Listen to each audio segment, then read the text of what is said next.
From Synozur, this is Polaris. I'm Chris McNulty. The world is full of content and AI may be everywhere.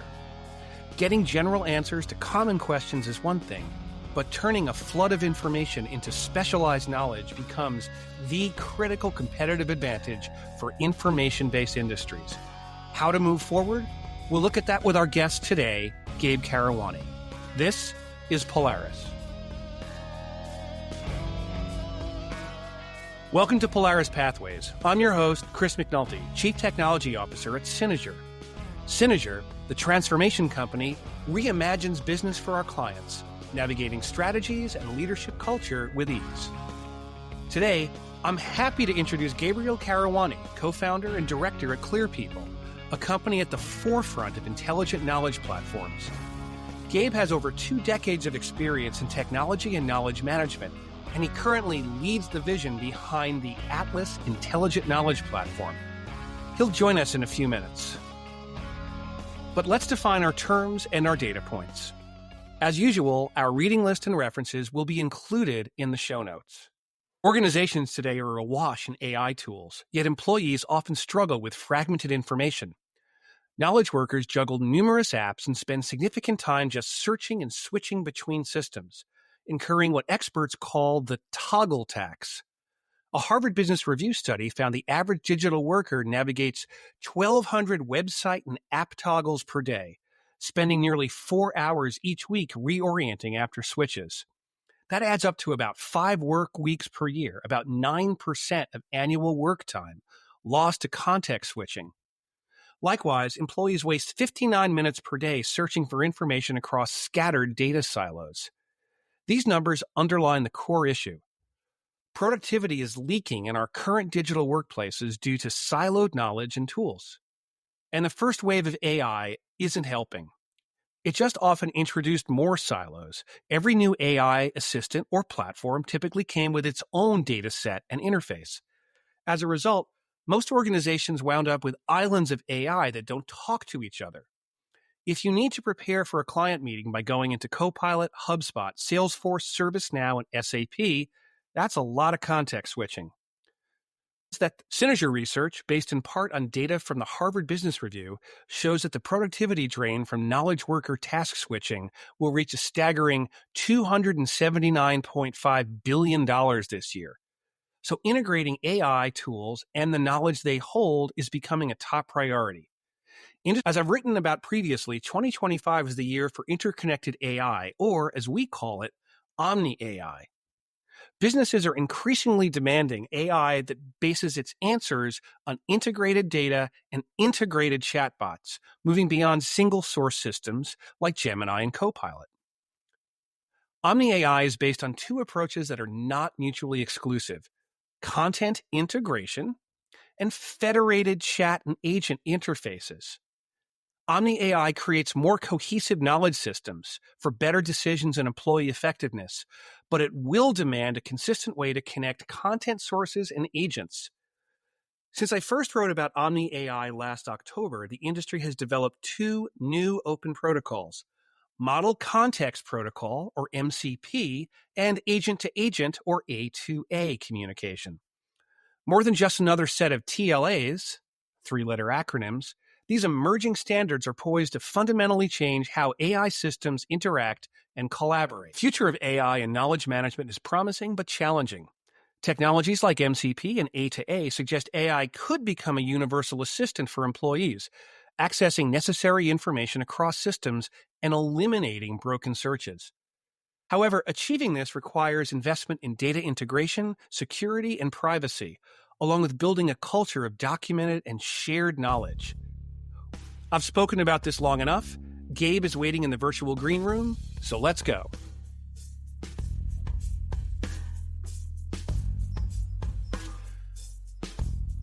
So welcome back.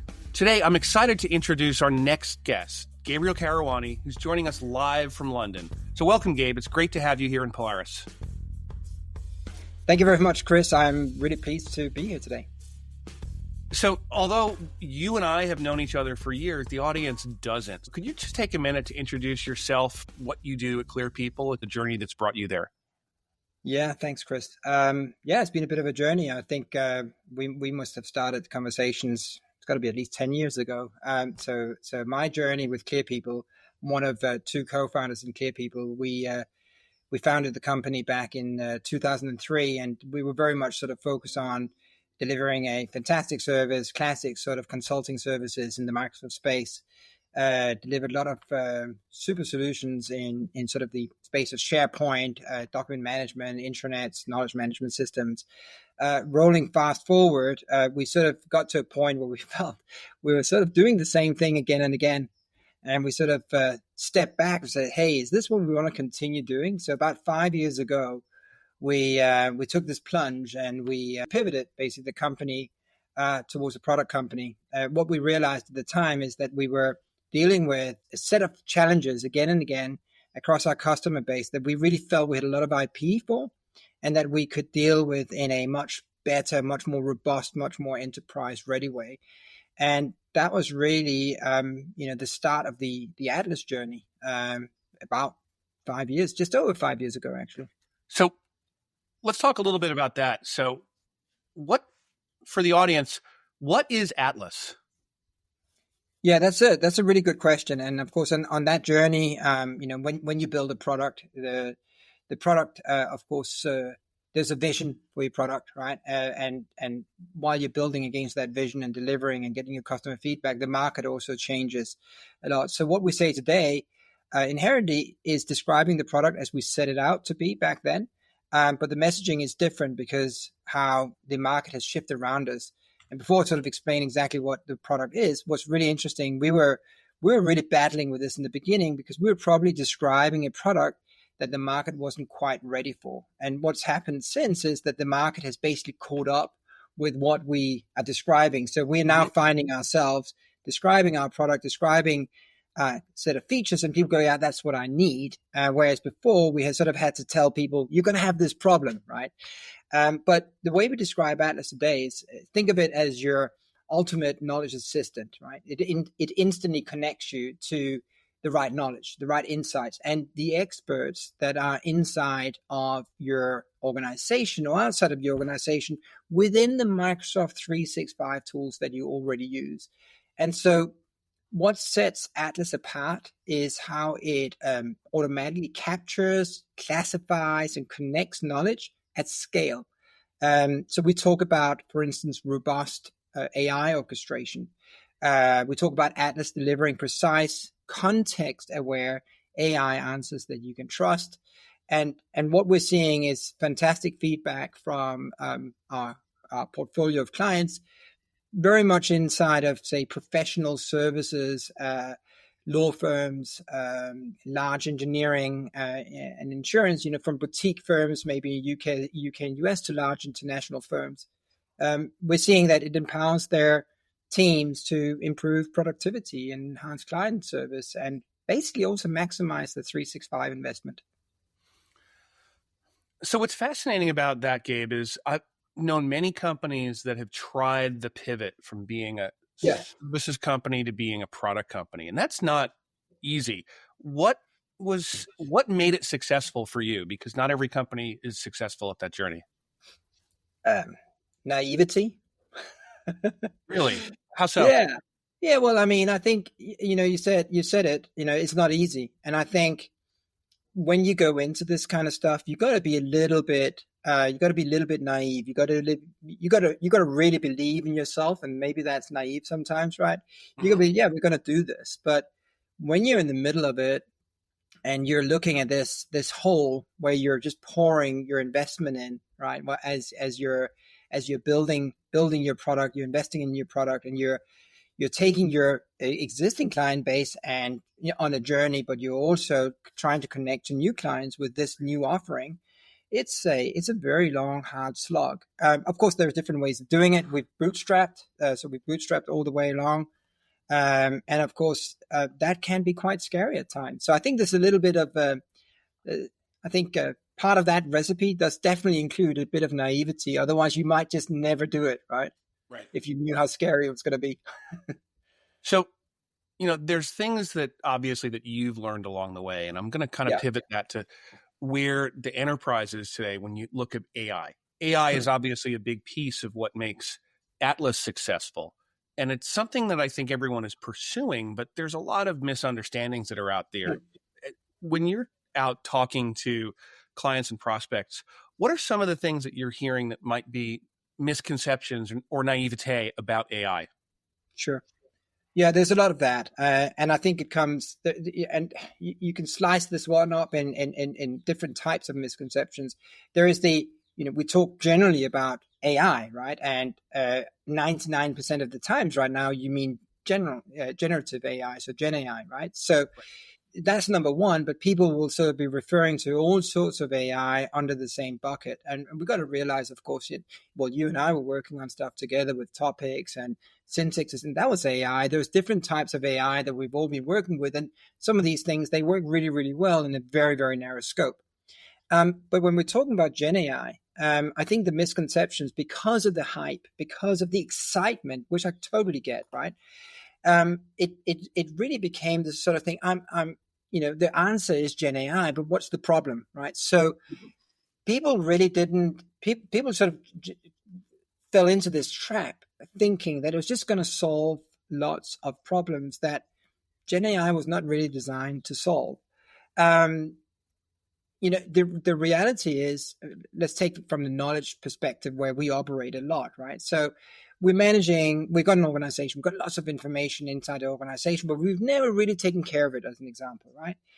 There is a misconception you put a Gen AI tool in and it'll just know how to access all this information in all these different buckets, in all these different systems, and give you the right answer. That's probably the biggest misconception.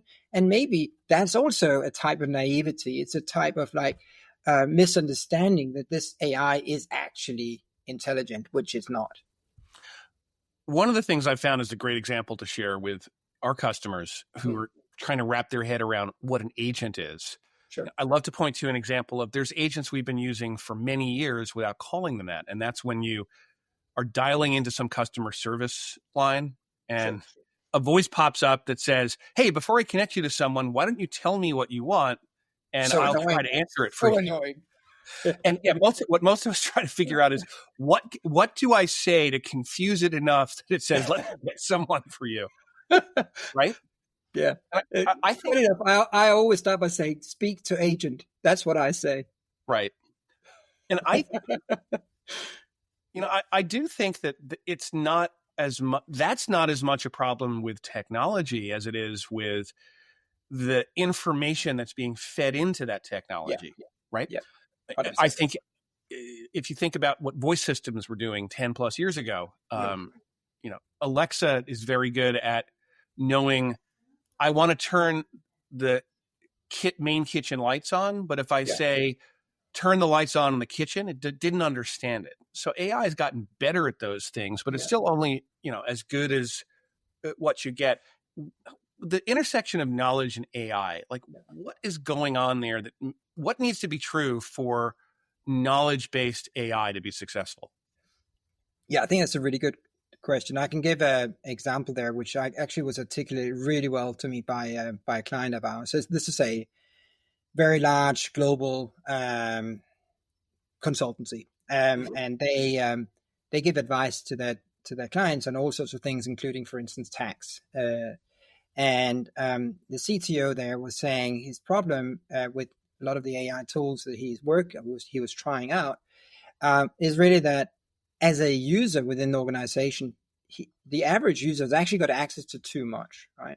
So when the user is engaging with AI and asking maybe about tax advice, so I'm in London, right? So, hey, how should Gabriel file his tax? Blah, right? Mm-hmm. The AI is as likely to use knowledge coming, for instance, from their US subsidiary compared to the UK subsidiary, because it doesn't really understand which documentation relates to the particular use case that this particular tax advisor is engaged in right now. So unless there's some very clear guidance to the AI, it is highly likely that it might pick up the completely wrong document or wrong version of the document, something that's sitting in the user's OneDrive versus a incorrect version versus potentially the correct version in a SharePoint folder. And that's one of the biggest problems we're finding, that if the AI interface, the AI agent, whatever we like to call it, the bot, if it can't make the right connections between the knowledge and the particular use case, it is highly likely to give something that looks like a correct answer, but based on the wrong knowledge. And this is one of those things, and this is a very typical use case for us to deal with, because that's where what Atlas does is sort of just, irrespective of AI, it fixes that underlying problem, giving far better AI outcomes. So, Gabe, I think that's a really important thing to keep in mind about how AI can sort of go off the rails with knowledge. But I know you work with so many customers where they've been successful. You've been successful with Atlas. I'd love to hear an example of what does success look like for some of your customers? Yeah, that's a really good question. So it often, when you talk about these success stories, of course, it's important to understand the use cases, the situation before, and the outcome. And sometimes the outcomes are surprising, right? So a particular use case recently, where we were working with a Royal College here in the UK that basically certified their members. So they go through an examination, right? And this examination is whoever's getting certified, the member, and then some expert that is going through a number of questions during this examination. And then after the examination, they give the feedback. And typically what happens is they will pass and then they don't get a feedback, or they will not pass and then they will get maybe effectively like a transcript, right? So there was two problems with that. The volume meant that they simply could not get feedback to those that passed the examination, the certification. Why is that a problem?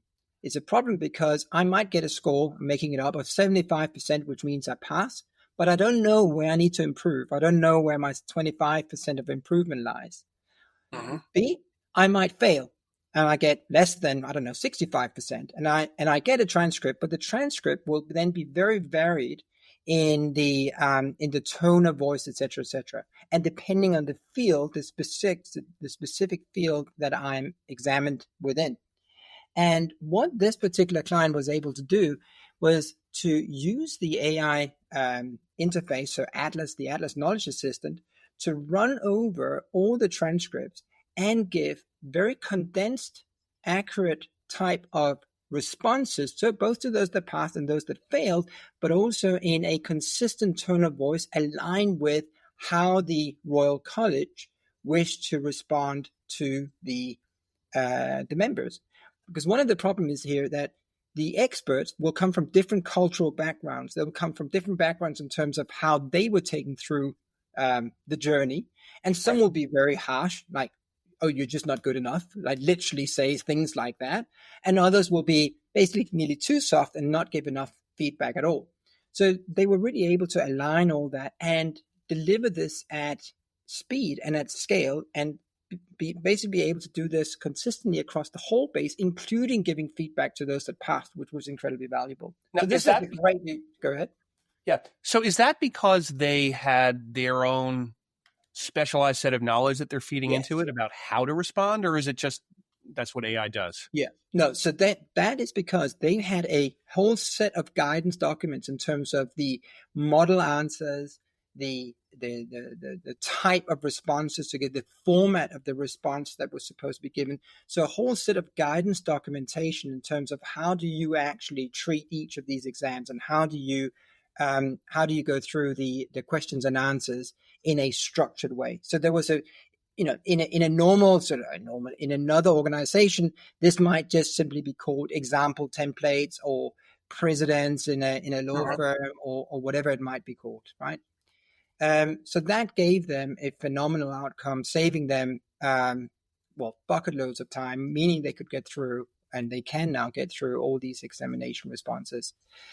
And another example, which is probably more of a typical enterprise example, a particular global international law firm we work with were initially trialing out various AI tools, and then they were trialing Atlas Knowledge Assistant for a particular use case where they have got guidance on how you resolve specific questions in law in relation to, for instance, directors' duties in specific jurisdictions.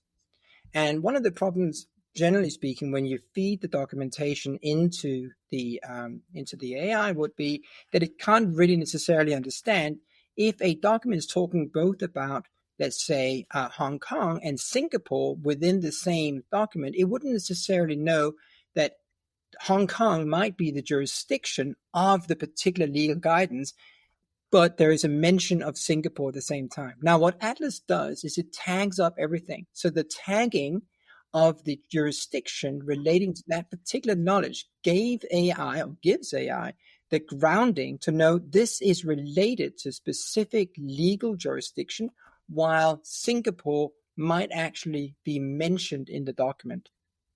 So, and that, yeah, go for it. So I think that this may be my own naivete. I think that is sort of obvious, but that if you want AI to be successful, you need it to be particularized to what you're doing. Correct. What are some of the things that you've seen? Like, there's a lot of general purpose AI that's out there. People use public chat GPT for all sorts of things that horrify me a bit. What are some of the risks if everyone is doing AI with the same public data? Well, there are a couple of risks, of course, involved with that. The first one is if you run your business of a public AI and you're competing with another business that doesn't, then it's very likely that they're going to have the better outcomes because they're using their proprietary knowledge, their proprietary data, and blending it with their own expertise, while you're sort of getting vanilla all the time. If you're lucky, sometimes you might even get something that's completely horrendously wrong and provide wrong advice, right? Mm-hmm. So I'd say if you're relying on public AI, it's a recipe towards a vanilla answers that are worthless, basically. My time at Microsoft, we'd build a product a certain way, and then we'd discover a year or two later that there were all sorts of other use cases that we never considered for how the product is being applied.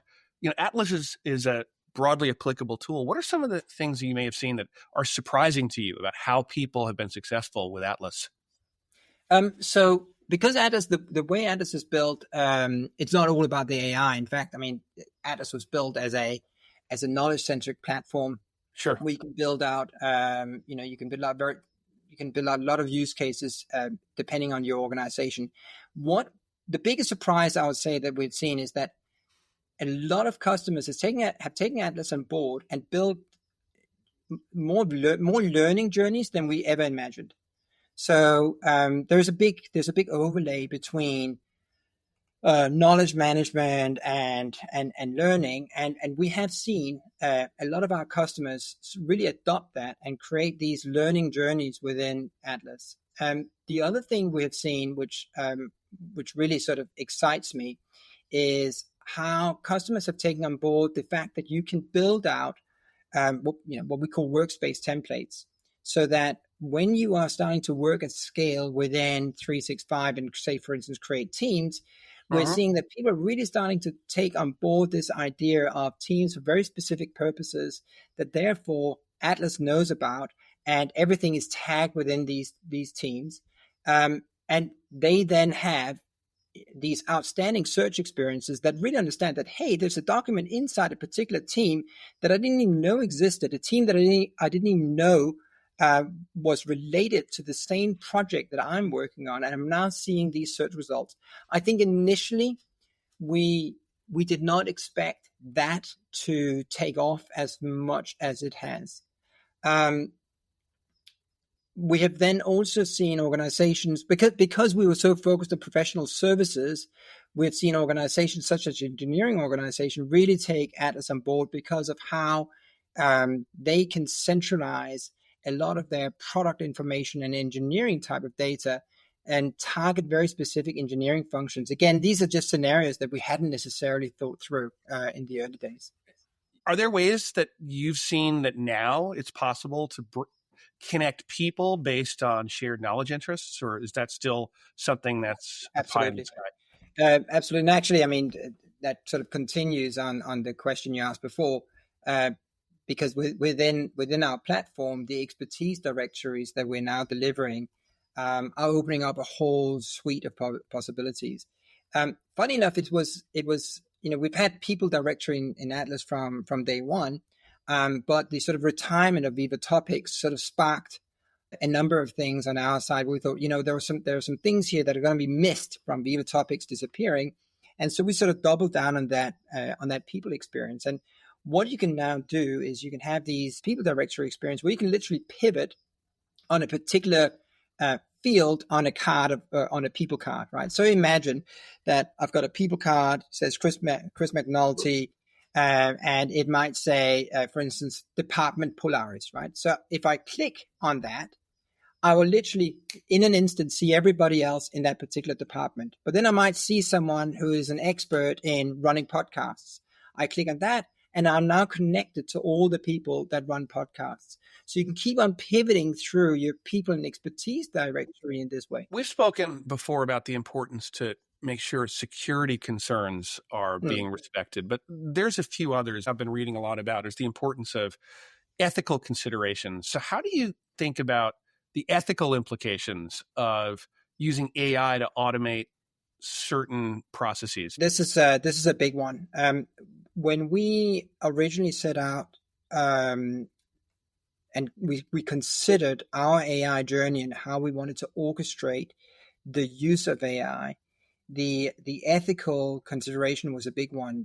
So there were numbers of dimensions. So first of all, we were never setting out to, say, build an LLM, right? So it was really about the orchestration. And the ethical side of it and the compliance side of it and sustainability side, they became very important aspects. And part of it really is there's a big side of AI, which is training and how to use it responsibly, which we take very, very seriously. But at the same time, there is the other side of it, which is the ability to understand how is my organization actually using it. And if we think of the demands that I think most organizations are going to be feeling very, very soon, which is how ISO 42001 is going to impact them and be compliant with that, how the EU AI Act is going to impact organizations.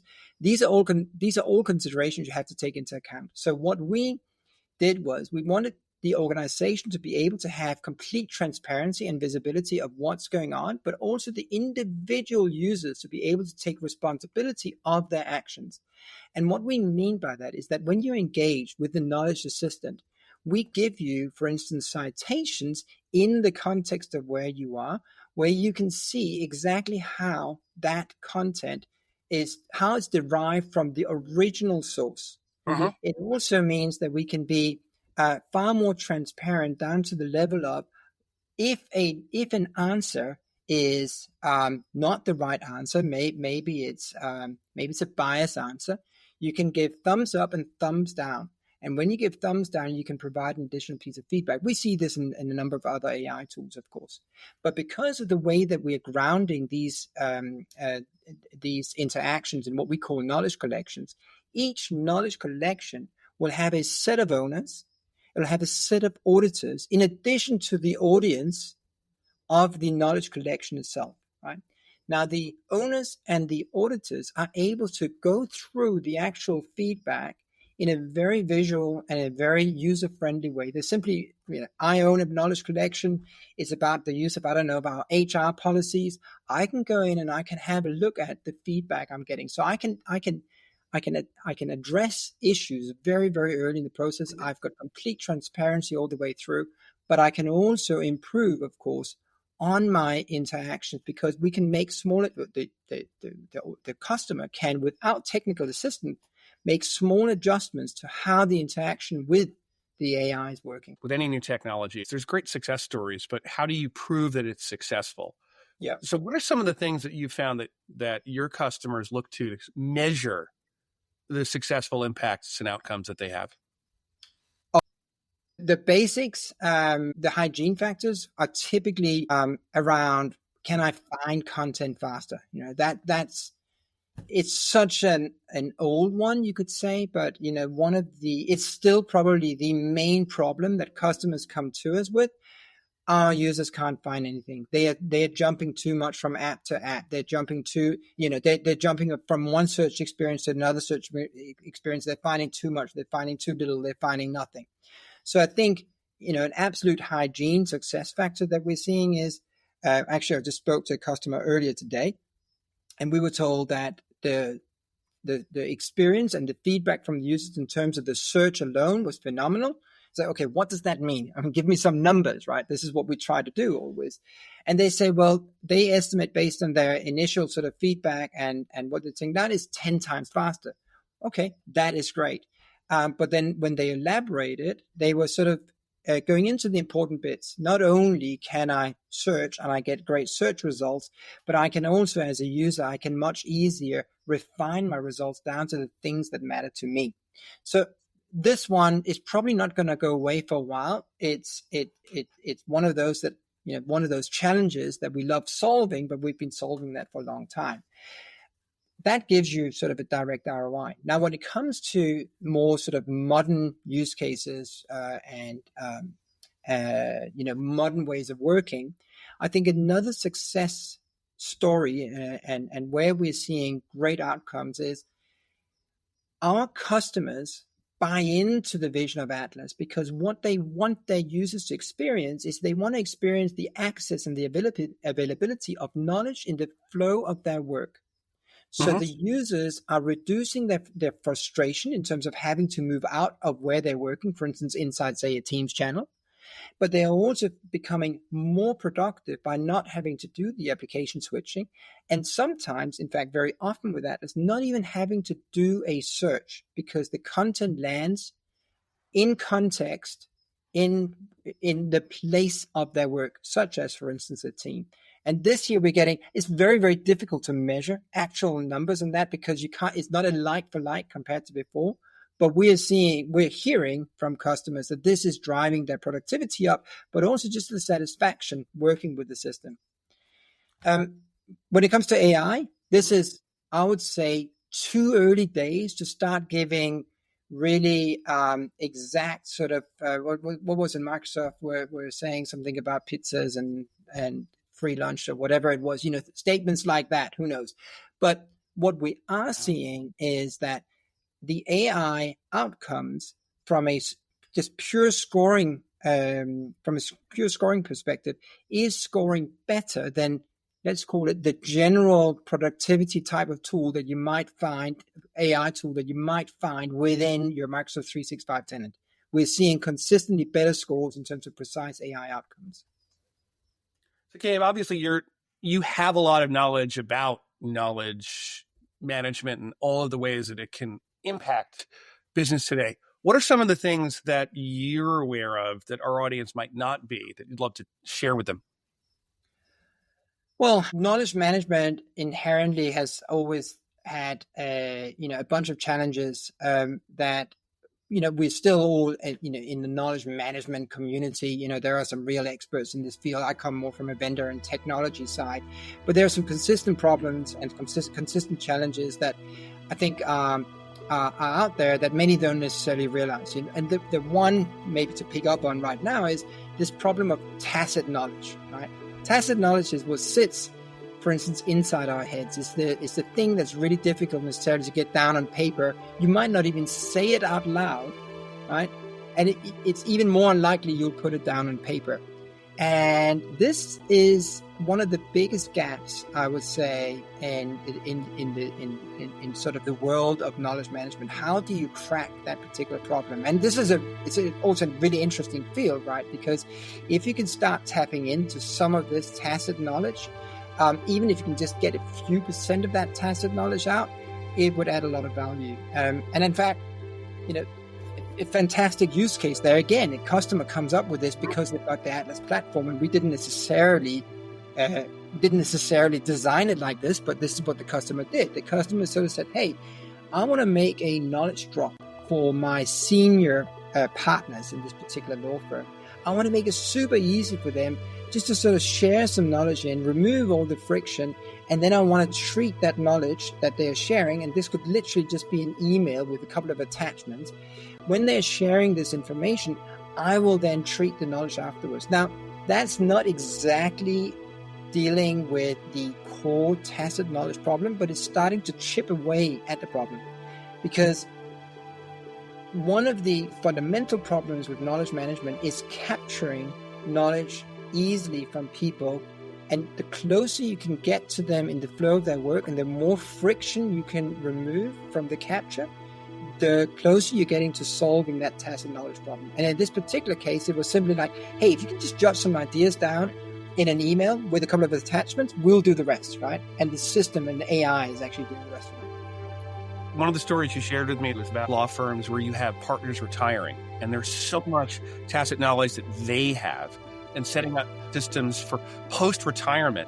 When someone is sitting at the dock fishing and feeling an idea comes to them, you've given them a way to continue to be impactful.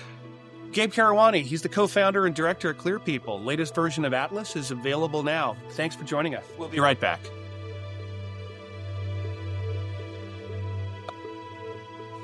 Up next on Polaris, events. We're about halfway through 2025, but there seem to be more events than ever coming up. Here's some of what we're watching. M365 Community Days, New York City. This will be July 25th at Microsoft New York in Times Square. Seattle Tech Week, running July 28th through August 1st. 75 events in and around the city of Seattle. TechCon 365 Atlanta. This is August 11th through 15th at the Georgia World Congress Center. FY26 Forward, Microsoft Partner Success Strategies. This will be an online webinar on October 26th. I'll be sitting down with our CEO, Michelle Caldwell, for a fireside chat about Microsoft's plans for its new fiscal year and how Microsoft partners can best align for success.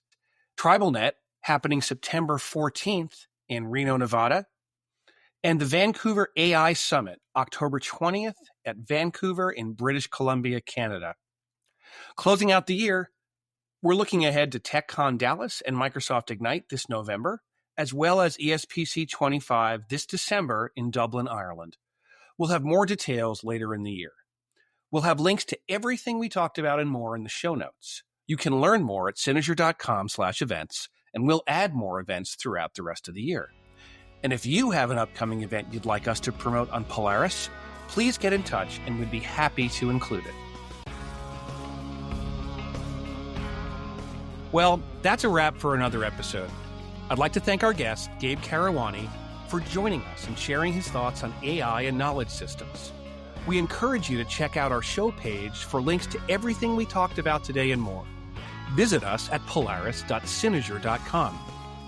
Send us your questions and feedback for the Synozur team. You can reach us via email at polaris@synozur.com.